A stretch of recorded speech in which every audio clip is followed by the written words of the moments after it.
ഈ കാഴ്ച കാണുമ്പോൾ ഗിരീഷ് പുത്തഞ്ചേരി സാറിൻ്റെ പ്രശസ്തമായ ഒരു ചലച്ചിത്ര ഗാനത്തിലെ വരികളാണ് ഓർമ്മ വരുന്നത്. മഞ്ഞക്കിളിയുടെ മൂളിപ്പാട്ടുണ്ടേ മനസ്സിനുള്ളിൽ മാരിക്കാവടി. അതെ, മനസ്സിൽ 1000 മഞ്ഞ നിറമുള്ള മയിലുകളുണ്ടെങ്കിൽ അവ പീലി വിചിർത്തി നിന്ന് ആടുന്ന ഒരു സുഖമാണിത് കാണുന്നത്. ഇത് കാണാൻ ദിവസം എത്ര പേരാണ് എത്തുന്നത്? 4-5 ദിവസമേ ഈ പൂക്കൾ ഇങ്ങനെ നിൽക്കുകയുള്ളൂ. അതിനുശേഷം അത് കൊഴിഞ്ഞു പോകും. ഈ പൂക്കൾ നിൽക്കുന്നത് ആലപ്പുഴ ജില്ലയിൽ മാവേലിക്കര താലൂക്കിലെ കറ്റാനത്തിനടുത്ത് പെട്ടിക്കോട് ഭാഗത്ത് പ്രണവ നിവാസിലെ ഗോപാലകൃഷ്ണ സാറിൻ്റെ വീട്ടുമുറ്റത്ത് കാർ പോർച്ചിൻ്റെ മുകളിൽ പടർന്ന് പന്തലിച്ച് ഈ മഞ്ഞ പന്തൽ ഒരു മൂടി ചെടിയാണ്. ഇത് ക്യാറ്റ്സ് ക്ലോ എന്ന് പറയുന്ന ഒരു ചെടിയാണ്.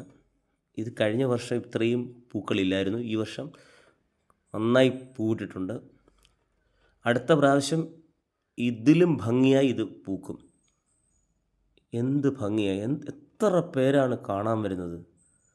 റോഡേ പോകുന്നവർ മുഴുവൻ ഇറങ്ങി കാണുന്നു, വീഡിയോ എടുക്കുന്നു, ഫോട്ടോ എടുക്കുന്നു. ഭയങ്കര തിരക്ക് തന്നെ. ഇതിൻ്റെ വിശേഷങ്ങൾ ഇങ്ങനെ പടർന്ന് പന്തലിച്ച് കിടക്കുകയാണ്. ഇതിൻ്റെ മറുവശത്തുള്ള കാഴ്ചയോ അതുപോലെ ഇതിന് നല്ല ഒരു മണമുണ്ട് കേട്ടോ. പിന്നാണെങ്കിൽ ഇതിന് തേൻ ഇഷ്ടം പോലുള്ളത് കാരണം ചിത്രശലഭങ്ങൾക്കും പിന്നെ തേനീച്ചകൾക്കൊക്കെ വളരെ സന്തോഷമാണിപ്പം. പക്ഷേ ഇതിന് ആയുസ് കുറവാണ്. 5-6 ദിവസമേ നിൽക്കുകയുള്ളൂ. പക്ഷേ നല്ല ഭംഗിയാണ്. 5 ദിവസം ആയാലും അത് നമുക്ക് കണ്ണിന് തരുന്ന ഒരു കുളിർമ, അതുപോലെ തണൽ ഭംഗിയാണ്. ഇതിൻ്റെ ഇലച്ചാരത്തിനടിയിൽ നല്ല തണലാണ്, നല്ല കൂളിങ്.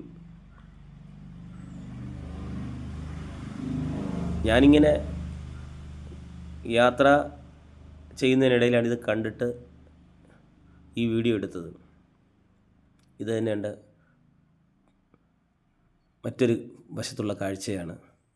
ഇത് ദൂരെ നിന്ന് നമ്മൾ കണ്ടു കഴിഞ്ഞാൽ ഒരു മഞ്ഞ പൂപ്പന്തലിട്ടിരിക്കുന്നു, അല്ലെ മഞ്ഞ പട്ടുകൊണ്ട് എന്തോ ആവശ്യത്തിനൊരു പന്തലിട്ടേക്കുന്നത് നമുക്ക് തോന്നുകയുള്ളൂ. അടുത്ത വർഷം ആകുമ്പോഴത്തേക്ക് ഇതിൻ്റെ ഇലകളൊന്നും കാണാത്ത മൊത്തം പൂവായിരിക്കും. ഓരോ വർഷം ഇപ്പോൾ 5 വർഷം പ്രായമായി ഈ ചെടിക്ക്.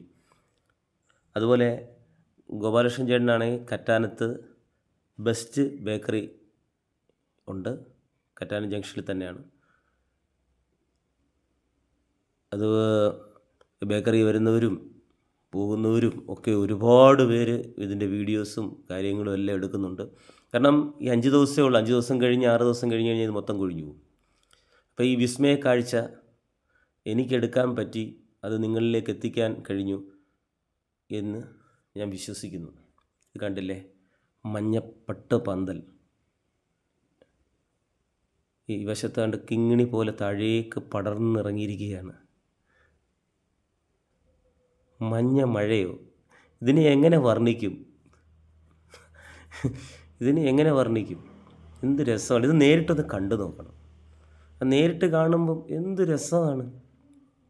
നമ്മൾ കണ്ണെടുക്കാതെ നിന്ന് പോകുമെന്ന് പറയാം. ചില കാര്യങ്ങൾ കണ്ടു കഴിഞ്ഞാൽ അതേ ഒരു അനുഭവമാണ് ഇതിൽ നമുക്ക് ലഭിക്കുന്നത്. നമ്മളെല്ലാം സർവ്വതും മറന്ന് നമ്മൾ അതങ്ങ് ലയിച്ച് നിന്ന് കണ്ടുപോകും. ഇഷ്ടം പോലെ ഉണ്ട്, തേനീച്ചകൾ ഇഷ്ടം പോലെ ഉണ്ട്. ഒരു മൂടി ചെടിയാണ്. ഇതിന് പ്രത്യേകിച്ച് വളവും കാര്യങ്ങളൊക്കെ സാധാരണ ചെടികൾക്കൊക്കെ ചെയ്യുന്ന വളവും അതുപോലെ വെള്ളവും അതുപോലെ ഉണ്ട്. മഞ്ഞ പട്ട് സ്വർണം ഉരുക്കി പൂക്കളായ സ്വർണത്തിൻ്റെ നിറത്തിനേക്കാട്ടിലൊക്കെ എത്രയോ നല്ല മഞ്ഞ കണിക്കൊന്ന പോലെയൊക്കെ തോന്നും. പക്ഷേ കണിക്കൊന്നേക്കാട്ടിലൊക്കെ ഒരുപാട് ഭംഗിയാണ്, അഴകുമാണ്. കണിക്കൊന്നയ്ക്ക് മറ്റൊരഴക്, ഇതിന് വേറിട്ടൊരഴക്. ഈ വീഡിയോ നിങ്ങൾക്കെല്ലാവർക്കും ഇഷ്ടപ്പെട്ടെങ്കിൽ ഒന്ന് ലൈക്ക് ചെയ്യണേ, കമൻറ്റ് ചെയ്യണേ, അതുപോലെ ചാനലൊന്ന് സബ്സ്ക്രൈബ് ചെയ്യണേ. നിങ്ങളുടെ സ്വന്തം രാജേന്ദ്രൻ ബ്ലോഗ്സ് പള്ളികുന്നം. നന്ദി, നമസ്കാരം.